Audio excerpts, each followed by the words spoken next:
Hello, this is Dr. John Shea here, and I wanted to check in with everybody, hope everybody's doing well, and share with you some of the things that we're observing now with this Bobcat Fire. Of course, a lot of us have not had much sleep these nights, especially if you live in these foothill communities of Duarte, Monrovia, Bradbury, Pasadena, Altadena, Arcadia, which has been watching these fires. And you can see in this image here, this is from tonight, and everybody's been sending me pictures from their homes and from their friends, showing how we can see these fires that are spreading, and they're getting closer and closer now.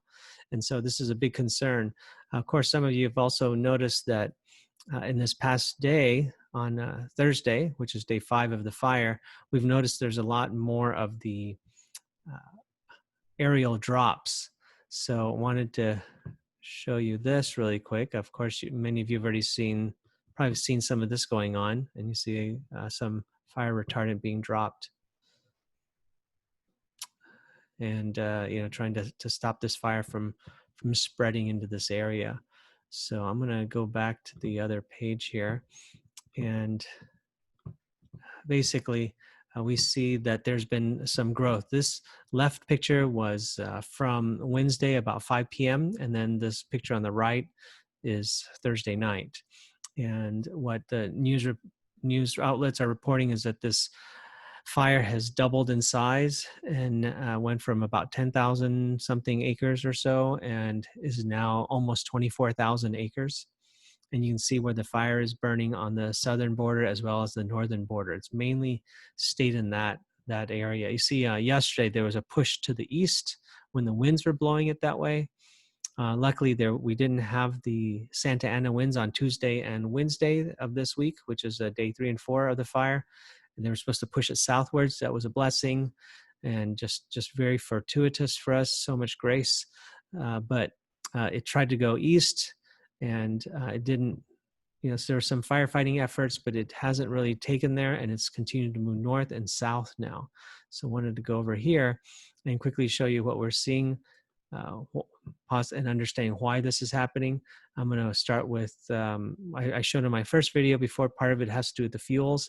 And if I enhance this a little bit more, you see where there's the green, the bright green on the right and left here. And that has to do, those are short grass, timber grass, tall grass are the green colors. And in the middle here, where you see the fires, it's not as so much with grasses. And I'm going to fade that out a little bit. You can see that kind of a orange, brown, and purple is where the fire started, somewhere down here near the Cogswell Reservoir right here where I'm circling. There's a little reservoir right there. It started around this area and it spread north and south from there. And you can kind of see where the fire has gone. And you can see on this type of application, the bright red are the active fires that are going on. And fade that a little bit. And then the dark red would be maybe 12 to 24 hours. And then black would be 24 to 48 hours ago. And so as it moves forward, it leaves behind a trail of a dark purple, a dark red, or the black and gray. So when you see red moving forward past it, there's progression, especially on the northern front. You see red really just moving up and then leaving behind the dark colors, which are the old path of where it's going. So you see that's moved forward. This had been kind of stagnant. It wasn't moving very much, but it has been progressing, and it's continued to progress. We see on the eastern side here that there was a push into this to the east, and partly due to firefighting efforts and as well as the fuels that are there, it has not sustained, and it's instead continued to move north. And so you can see where the vegetation is. I'm going to turn off this again, just fade that out so you can see where if you look on the right side of that fire, on the east side, it tried to go into that grass, and it did, but it was easily either kind of just burned itself out, or firefighting efforts quickly stopped it, and it's continuing to go north and south. And one of the things you gotta look at is that brown and purple on this map. If you look, the brown was the brush and chaparral, and I mentioned that in the old video, my prior video. Those can burn easily, but they're not the only culprit. A lot of that purple is right here. Hardwood litter, timber understory, which means timber that's fallen on the ground that's underneath the leaves and all the other dead stuff. Hardwood litter, compact timber litter. When you read that, that's just a bunch of firewood or tinder, what you use to start a fire with. And so there's a lot of that in this area, and this fire is really burning through all of that right now. And it's not wanting to burn this grass as much as it would like to burn this timber, this firewood fuel that's on the ground, as well as the chaparral and the brush. But all of that is adding to it. Now, the other thing I wanted to really look at here was the historical fires. And that was interesting because as I bring that up, this is looking at from year 2006 to 2020. Here's some fires. And of course, where the fires were, it had changed the ecosystem from the chaparral and brush and timber litter to just grasses. And so I'm just going to leave that up a little bit. And I'm going to change the time, the history here. I'm going to go back to 2000. And then I'm going to go back to 1990. So going back about 30 years now. And you can kind of see where the old fires have been. There's a fire here called the Fish Fire of 2016. And that's above these communities of Bradbury. Over here, there's a fire called the Kinaloa Fire of 1993. And so that changes the fuels on the ground there. And if you can see how that the fire is kind of coming up there, it can still burn this area, but maybe not as easily as it wants to burn these areas down here, which we don't see any fire since 1990. So you actually have to go back. Here's 1982, 1968. Okay, so this one came up. This was the Stable Fire of 1980. That's 40 years ago. So that's right above Monrovia on the eastern part of the foothills of Monrovia. But this is a Stable Fire of 1980. That's now 40 years. So that means there's 40 years of fuel that's been growing there. So that's can be something. And then you go further back. I'm going to go back to 1950 here. Now you see that this area of the southern front of the fire is an area where there's the Monrovia Peak Fire of 1953. So that's 67 years of vegetation and fuel that have been accumulating.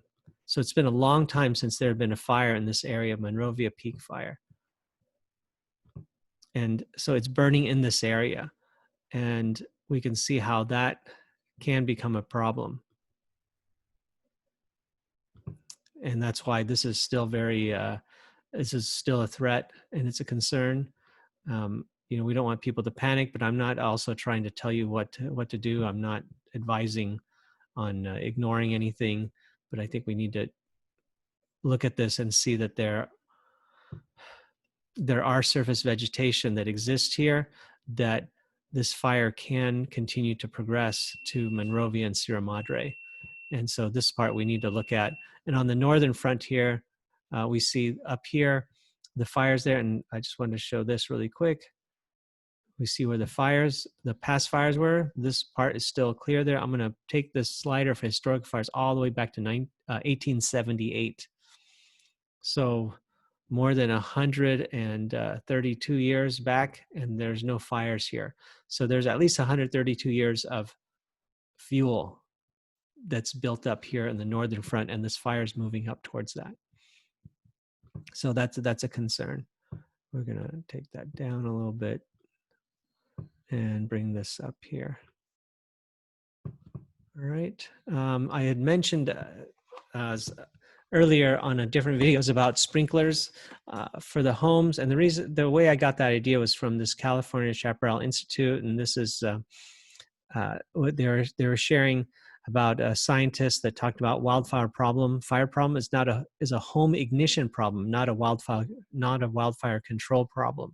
So it's about the home igniting, and that's where embers can fly long distances and get lodged into certain parts of the house, into cracks, crevices, get under the shingles, get under the eaves, Even windows can break and go through windows and burn the house from the inside. And so anything we can do to mitigate the ignition problem, which includes using fireproof materials, making sure we don't have combustible things around the house. But the other thing they found was that having the sprinklers was a useful thing. Wet homes don't burn. I mean, there are cases that wet homes can burn, such as getting through windows and certain cracks. But in this case, they showed that there was a incidence in the Cook County, Minnesota in 2001. They installed sprinklers on 188 properties. That was through a grant. They're professionally installed. 188 properties had sprinklers placed on them.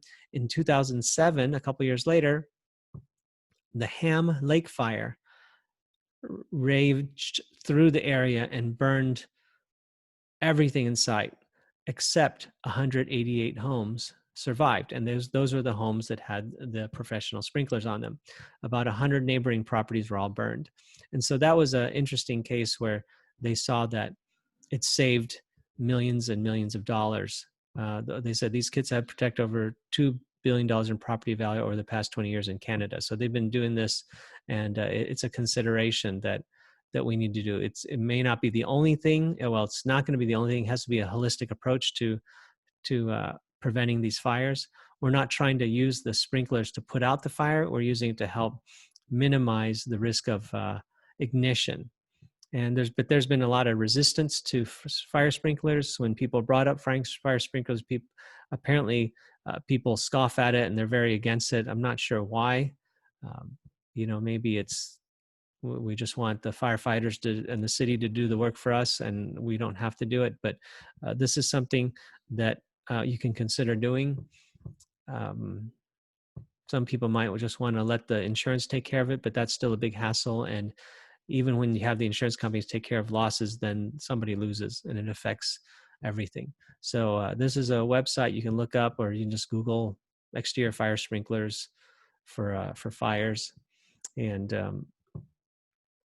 we just pray that this fire doesn't keep moving forward, that the firefighters are able to stop this marching front here. Fortunately, the winds are in our favor. The winds have been moving up towards the north, but the firefighters have been focusing on this lower area. Apparently, the resources are not completely available to us because there's a lot of fires up north, and firefighters have been going up there to help.